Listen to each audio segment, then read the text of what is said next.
how's it going with you guys? Good. It might be a stand-up dress, right? She's got me covered. We won't be too long. You're our first guest, actually, of the press room. So yeah. Wow, what an honor. How is your first MMVA so far? It's your first time, right? Yeah, it's actually wonderful. I was just saying how well you guys take care of your talent backstage, and also the energy on the red carpet was like unparalleled. Oh, that's awesome. Yeah, it's always a fun red carpet. So the Canadian media have a few questions for you, but first off, I just want to ask you about Descendants 2. Yeah. Is gonna premiere soon. What's it like to have been part of that, and why do you think we're still so fascinated by these Disney fairy tales? Well, to be a part of it was obviously incredible because, and it's interesting that I only got told this after we had shot the first movie, but they apparently wanted to make the series for quite some time, but Disney corporate hadn't wanted to release the rights to embellish upon the original stories until they knew that it was going to be well taken care of. Right. So it's a big honor to be able to officially sort of build upon for the first time something that is so classic and so important to so many of us. Awesome. Cool. And Kenny Ortega, right? Director. Yeah, Kenny's an incredible human. Questions from the media? Don't be shy. Toss up your hand. It is our first guest in the press room. How about we go to, right there in the front, and then we'll go to Linda. Hey. Hi, Belle. How are you? Hi. So good. How are you? I'm good, thank you. So you have a lot of young fans, and a lot of young people nowadays struggle to love themselves. So I'm wondering, what is something you love about yourself, and why? Wow, that's a gorgeous. I was just talking about that on my Twitter the other day. What a gorgeous question. I think something that I love about myself is my ability to connect with other humans. I think that kind of serves me in a lot of different,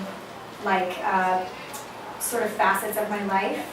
And that's something that will last my whole life. And also that's just a beautiful thing, to bring other people into your life and be able to give to them and take, from them as well. That sort of ebb and flow, I think, is kind of what life is about. Cool. Linda in the front here. Hi.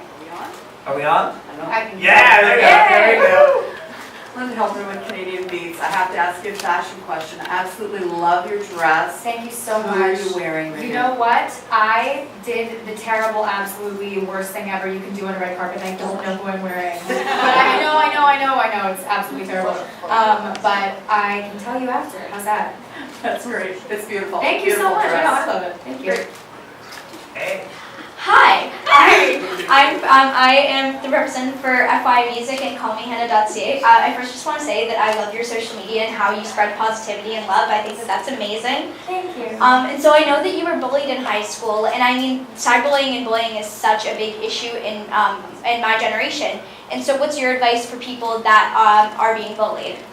So my advice, first of all, would be, so what I always tell my younger fans, because I think it's really good to give tools, because we can't always have access to someone who we look up to, and also we can't always trust the people who we look up to, right? So I always like to give my young fans tools to be able to handle situations on their own. And if you think about the person who is, your biggest hero in your life, hopefully someone you know personally, someone who you really look up to, someone who's very happy and stable. And if you think back in your head to look for a time that they have ever wanted to cause somebody pain, I think that that's usually pretty few and far between. You can't really ever remember a time when that person in your life has wanted to cause someone pain. And it's because they have so much love within them.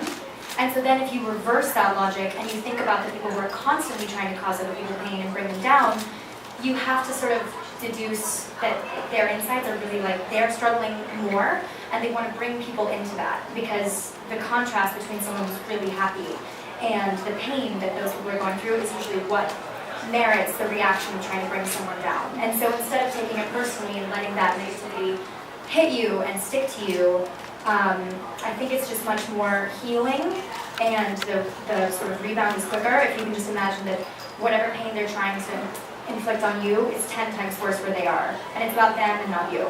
That's awesome. If that makes any sense. Yeah, that's awesome. Well said. How does it feel to know that young people are looking up to you now, not only because of your work, but also because of your advocacy?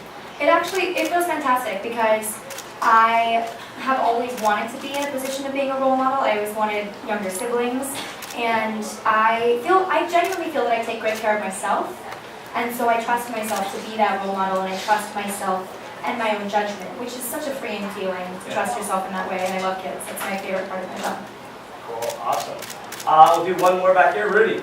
Hey, how you doing? So good, how are you? Good, thanks. I want to go a little bit more, and you're talking about the role model stuff, because is it hard for you to be a role model? When I say that is because, as you said, people make mistakes. Sometimes it just happens, and it can just kill their careers or how people look at them. Do you have to worry about everything that you have to do, especially now because they're, anybody can snap a photo, and you could be doing something innocent, and it could look like something completely different, and it could change your whole message. Yeah, absolutely.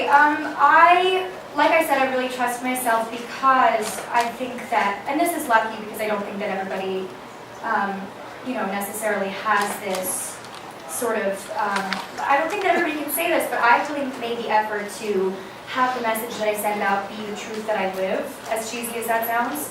Like I don't think that my life behind the curtain is anything different than what I project. To comment on the fact that I could be doing something innocent, it could be perceived in a certain way, I think that the fact that everything is so exposed these days and we have such an ebb and flow with media and the fans and social media, there's always an opportunity to correct any wrong. But I think that there's like a security and a freedom in knowing that right and wrong is, subjective. And I think that anything that I would do, I would trust it to be defendable.